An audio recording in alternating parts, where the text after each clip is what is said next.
All right. What a wonderful day so far, right, everyone? It's what happens when we get out of the way and let Spirit direct it and just don't get attached to it. Everything just falls into place. Surprises like Janet's are ours. All kinds of incredible... I'll talk about it during the middle of the talk. So our theme for this whole month has been inspired by the fact that it is graduation month. May is typically graduation month. And do we have anyone here that's graduating from any kind of program, college, technical, anything? How about family members or friends that you know? Yeah, just raise your hand. Say, yeah, it's it. There you go. So we offer our congratulations to all of those people who are congratulating in their endeavors in life, celebrating their success. It's a milestone accomplishment, but more than celebrating graduates this month, though, we're going to use the idea of this process of graduation each Sunday and build upon it.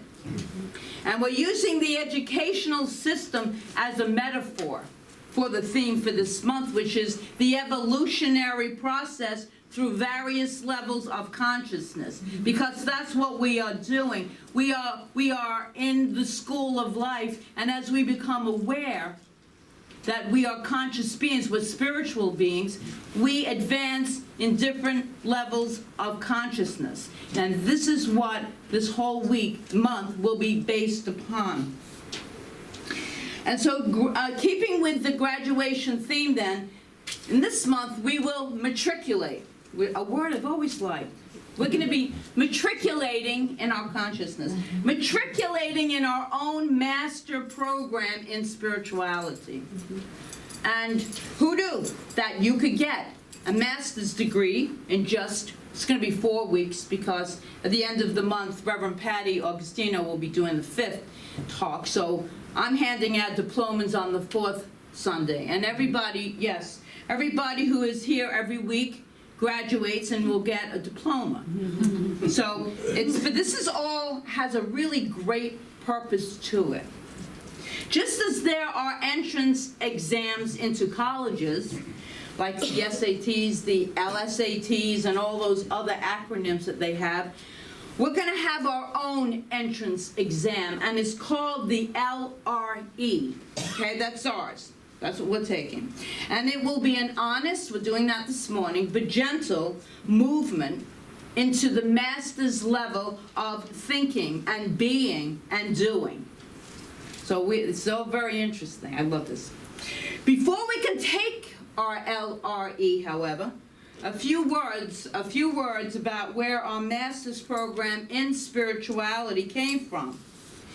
It came from the 4 levels of consciousness that we have spoken of here before. And I'm going to give us a refresher on that. It's the first stage of consciousness is the why me. That's the victim. That's the victim state. Why me? The second stage is by me. And that is through our consciousness we can make something happen.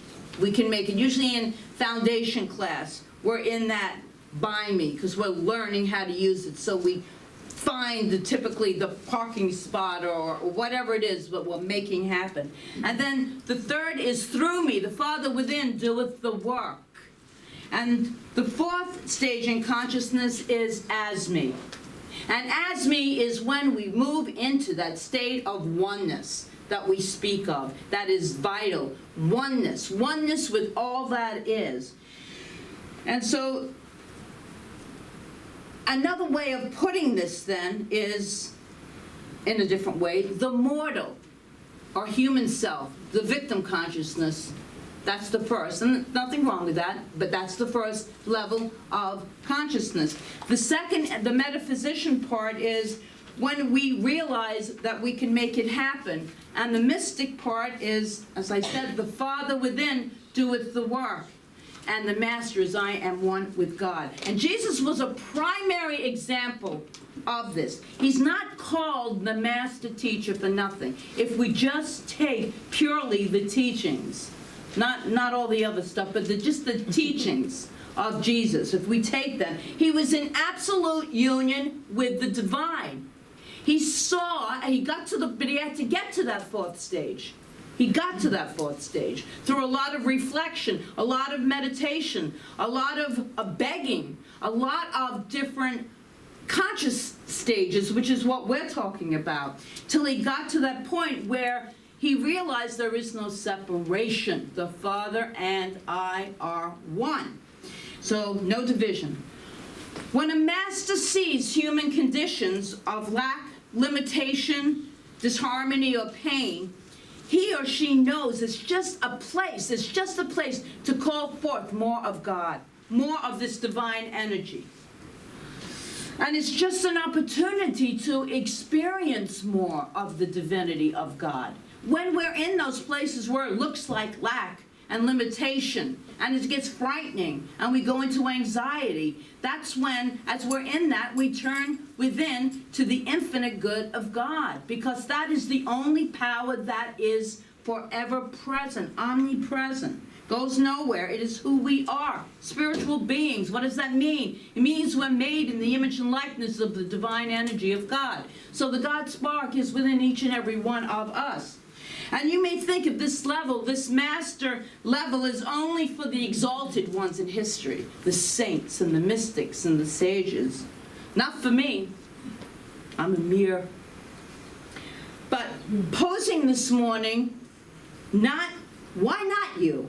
Really, why not you? Why not each and every one of us? Why? Well, there's no reason why we can't move through these stages in consciousness. If we believe in limitless possibilities, infinite potentiality, the only thing that's keeping us stuck in any one stage in life is our own thinking, our own beliefs. And I believe that's what this evolution of consciousness, which we are currently engaged in, is all about. And that's what this month is about. So to see where we are today is not to instill guilt, but simply to know where we begin. This is the stage, this is the point that I can begin to move forward. So the first question on our exam this morning is, where are you when a life challenge hits? Where are you in consciousness? Are you immortal, metaphysical, metaphysician, a mystic, or a master? Soul consciousness is to notice. And I don't know about you, but I can pop in and out of any one of those four stages. It's not like I think that I have in any way gotten to the point where I can remain in one stage of those four levels of consciousness. It's going in and out of all of them. But there's a whole technique, and it really is a discipline that we're going to talk about in order for us to keep moving forward and not stay stuck in that victim mode. So this is the place, though, when we are in the victim mode, where we usually go. I need to figure this out. I need to fix this. I need to do something. And a very wise person once said that if you are in that trying to figure it out mode, you have no room left for God. So when we are trying to figure things out, just with our own human minds, that does not mean to discard any divine guidance, but trying to figure it out from our thinking that created it in the first place, as Einstein said, that there's no room for the divine wisdom to fill our thinking. This morning was a perfect example of the way every synchronistic aspect and not being attached to it. So what if there are no programs? So what if the children's teacher was a little late? We're just going with the flow. We're letting spirit we're letting spirit direct us. And so that's the beauty of not being attached. And that's just a small example of it, but it's incredible. And did you know that when you launch a rocket into space, this is so cool, 90% of the fuel is used in liftoff. because it takes that kind of energy to break the gravitational pull. 90% of the fuel is used just to get it off the ground. And our lives have a gravitational pull. That's why it's so important to take our LRE this morning, right where we are, to see right where we are, so we can become aware of what that gravitational pull is wanting, why it's wanting to keep us there. And to free ourselves, eventually, to free ourselves of this pull and to practice something deeper. It takes energy. It really does take a lot of energy in the form of devotion, meditation, prayer work, discipline, like all of our spiritual practices. Like it takes the rocket 90% of its fuel just to take off. That's why we practice these spiritual practices, why we do them every day. To free ourselves from that pull and to practice something deeper. So we will explore this month more fully as this month unfolds. But for now, the loving question is, where is your automatic response? That's always a good one. Your automatic response when your gravitational pull occurs, when life's challenges, they show up in, where is it that you respond from? So I want to share some pretty insightful thoughts. And this is from a prison inmate called Leo Wright, and someone that I know in Arizona, Reverend Lonnie Whittington, that's Reverend Michelle Whittington's one of my mentors. Her husband has a prison ministry. It's amazing. He goes into the prison and he teaches science of mind. And so he got this is an excerpt from one of his letters that I've used other letters of his before, but I thought this one was really good. This is what Leo Wright wrote to Reverend Lonnie. Sometimes I can't help but notice that even though I am changing my life for the best, obstacles never subside. When I first began studying science of mind, I thought I would discover some type of secret that would stop all obstacles from arriving in my life. I thought that if I did good things, that I wouldn't have any obstacles in my life. Anyone relate to that? Why is this happening? I did all. Anyway, he continues. But now I understand that the science of mind has taught me that I will always experience some type of obstacle. But the secret is that I can overcome all obstacles. It is such a wonderful feeling to understand that truth. To know that life is going to be taking place on life's terms anyway. Okay? Nobody is free of life's challenges. What we are giving ourselves through this teaching of spirituality are tools to deal with those challenges when they appear in our lives. And they will appear. They just will. So these beautiful teachings do not promise. They don't promise us a challenge-free life. But they do offer us a way to overcome them. So to me, that's the greatest gift we could ever give ourselves. And that depends on our level of consciousness. Just to notice, where do you live? Where do you come from when those challenges hit? So I noticed this past week for myself, there were so many different challenges, so many. This was a real roller coaster week. I don't know about anyone else here. Yeah? Okay. All right. Then good to know. And so all of these incredible challenges took place, okay? Like, I'll tell you a couple of mine. If you're on Facebook, you know them.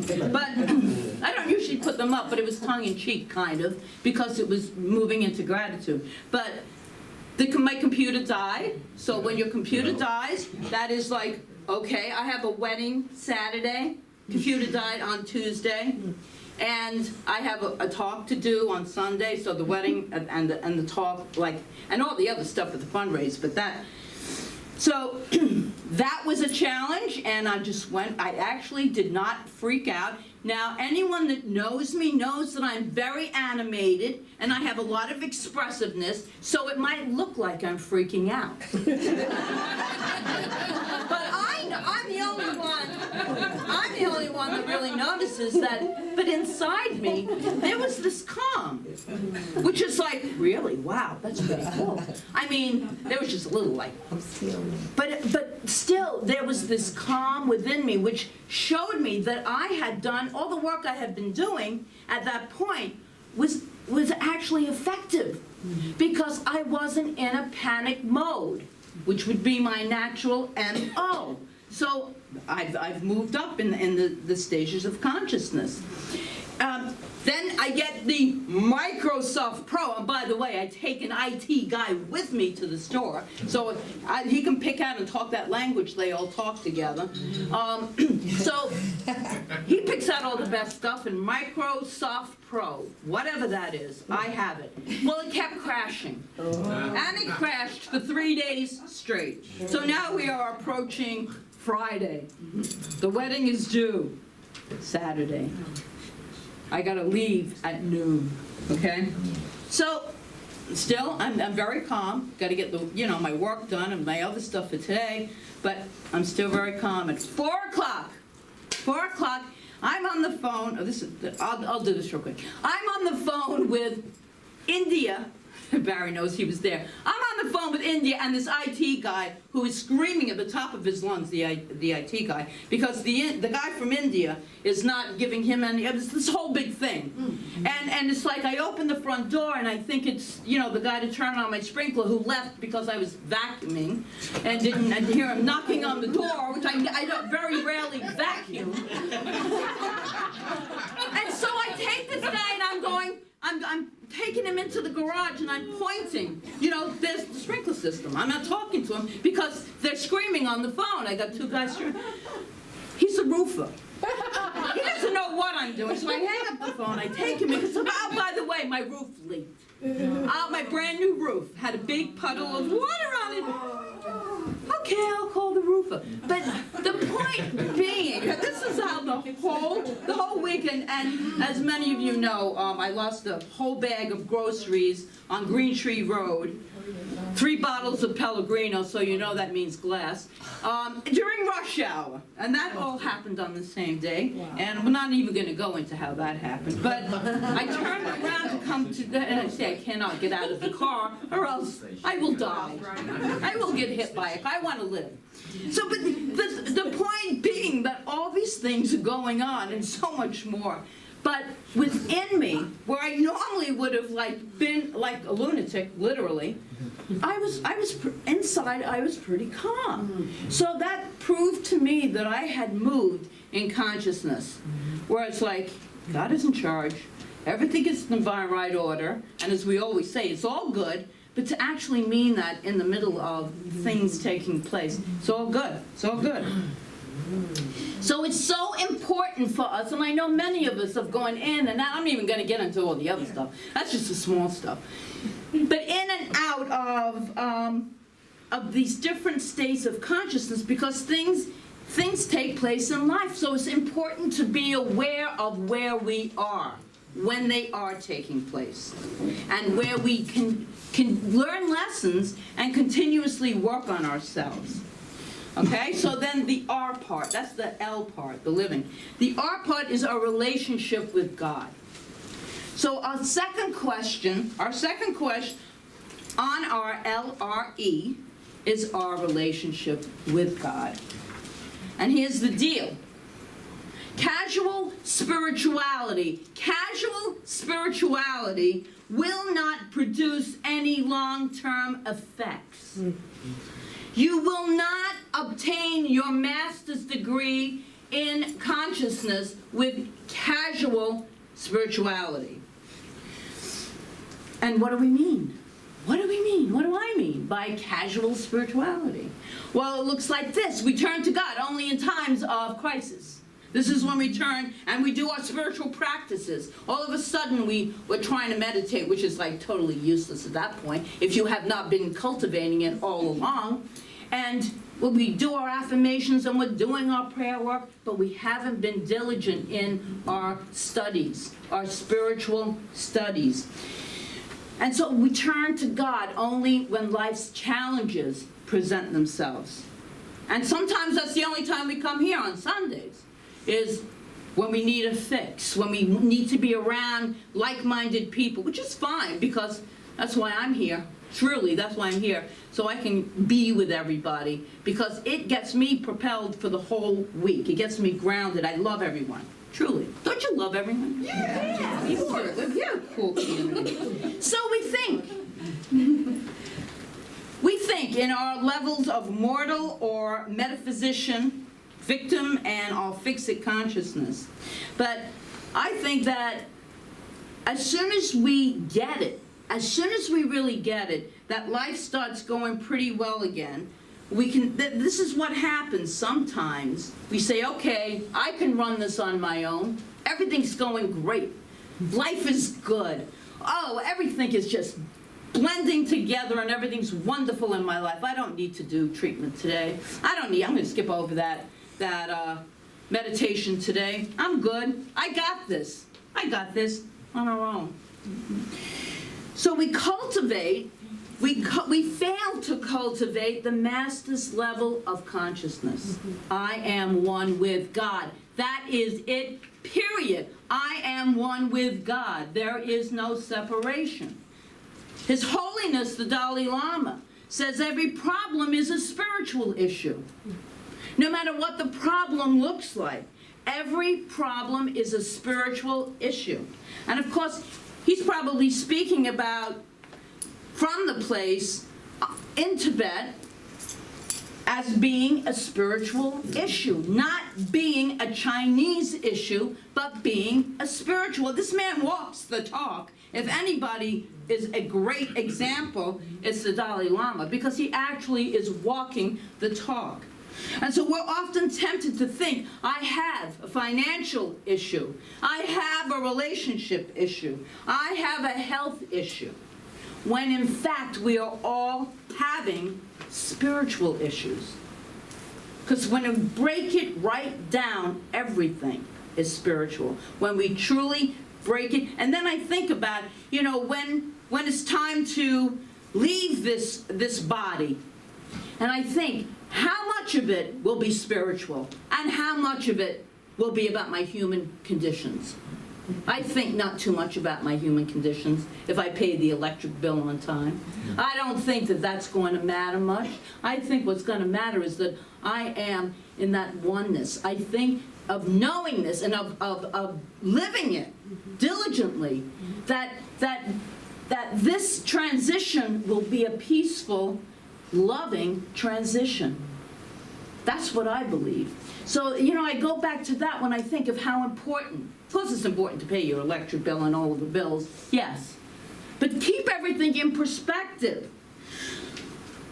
The spiritual issue is that the real spiritual issue that we have, and I said it before, is that we feel that we're separate from God, separate from spirit, separate from all the abundant good, separate from love, separate from wholeness. If we're using these descriptors to describe this infinite intelligence, then this is the truth about us. And we walk around saying, where is it?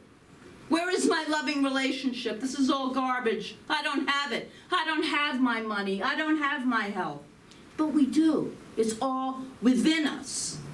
And we turn always to gratitude. There's no way around it. We find something to be grateful for, to move us. That's a great spiritual practice, by the way, gratitude.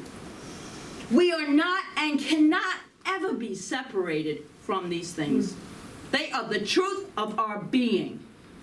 Because we are these things. They are us. We are peace. We are love. Might not look like it all the time, but that's the ultimate truth of what we call that God spark, the divine essence, the soul within us. Are all of these beautiful qualities. We are not and can never be separated from them. We just believe we are. And that makes it so. Believing makes it so in our experiences, but not in divine reality. But when we practice casual spirituality, turning to God just when things get rocky, then we get amnesia and we forget the truth. We forget the truth. We forget that all is divine. Everything is in divine order. I don't have to control every single little thing in my life. Still learning that, but I think we all are. And so on. And so, for the second question, on our LRE, where are we now in relationship with a higher power, with God, the God of our understanding, this divine creative force? Where are we? For us to reflect upon in our meditation or contemplation. How is my relationship with this infinite power? Do we come to God only when there's a problem that needs fixing? Or do we cultivate that relationship on an ongoing, regular basis? Do we tap in? Do we tap in and say, I expect a day of God's good, of divine good to flow through everything that happens this day? I mean, that's the way I do start my day that way, every day, before I get out of bed. I don't let the mind turn on until I get into a place of saying that. Gratitude, thank you, God, for this, this wonderful sleep. And I expect only good in my life, and then I get up and then I get on the floor and stretch. Because I'm taking care of this vessel, but I accept it. It's okay. It's all good. It's all good. And then I get on the floor, but I'm also meditating. I'm meditating, I'm connecting again. These are parts, and we can do it however we feel guided, but to connect throughout the day with a higher power. It's incredible. It's incredible. So where would you, think about it, where would you assess yourself this morning? And assess with love, tenderness. Just notice, where could I use a little more spiritual discipline? Where could I do a little bit more to stay in touch with my higher self, that indwelling self? And then we move on to E. That's our Earth stewardship. Because we do live on this planet Earth at this time. So our last assessment this morning then relates to our oneness. And you might think it's unusual to be speaking about the earth, but it's a critical question right now. It's critical, not just to you and your spiritual development, it's critical for not only the spiritual development, but for the very survival of humankind right now. We're in a time on our planet where it's critical. It's critical. So the last question, the letter E, is our entrance exam for our Earth stewardship. Where are we in our stewardship of Mother Earth? I recently read a book, entitled Christ, the Avatar of Sacrificial Love. And I just want you to hear this, and then we're going to be finishing it up, but I want you to hear this. The day when man for the first time felt that the whole creation was the work of a great architect. The day a window was opened toward the cosmos, toward the future possibilities, toward future itself. Unfolding souls as they progressed upon the path felt not only the hand of the Creator, but they also saw order and harmony in creation. They heard the hidden symphony reverberating in all the galaxies, in all systems, in all globes, in each atom. They saw a unity in all creation, a creation which was not a machine, but an organism, every part of which was a living part with its own special role to play in the totality of creation. These great ones respected nature as a great mother, and they saw in every living form an unfolding plan. They loved animals, birds, the lilies of the field, human beings, and they sang great songs of gratitude to the oceans, the lakes, the blue skies, to the rain, knowing that all these living forms were ultimately necessary to carry on the sacred purpose of creation. And that last sentence is just so beautiful. But sadly, we have forgotten that.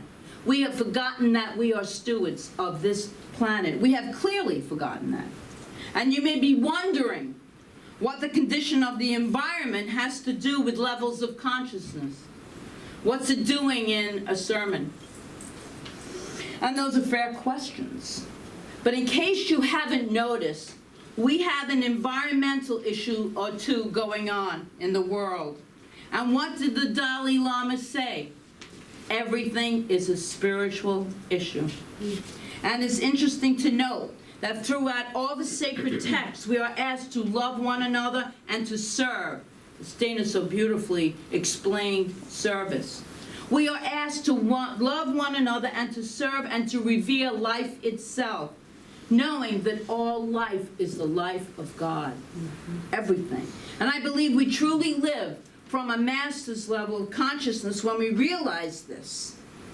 So, mortal. And it's someone else's thought. We can go into this for the 4 levels of consciousness when it comes to earth. Okay, so the mortal, the first one, is government, big corporations. We become victims. I'm one that says all of this too, so I'm in that mode sometimes. You know, we become victims though. It's their fault. Why me? Why the government's doing this? Why is Monsanto doing this? And we go on and on. Or we go into metaphysicians where we try to force things, and we know what happens when we try to force. The mystic or master level is one who recognizes their oneness and is simply being a part of all that is, part of nature, appreciating nature, doing the best that all of us truly can do with what we have on this planet, in this day, and leaving as little footprint as possible. And so the final question of the morning is, where are we with our earth stewardship? It's for each of us just to not leave that part out. So whether it is how we face our call to earth stewardship, how we face life's challenges, or how we face our relationship with God, we are being called to a more expansive, expanded way of living, of thinking and of living. We are being called. Don't you feel this call? We are being called right now more than ever to the master level of consciousness, where we no longer see that separation, where we see only oneness. We're all interconnected. And so today we have taken the first part of our spiritual assessment to see where we are. Where are we in the LRE? And this rest of this month we are going to be moving on into discussing that call. So I thank you very much for your patience for this beautiful day. I know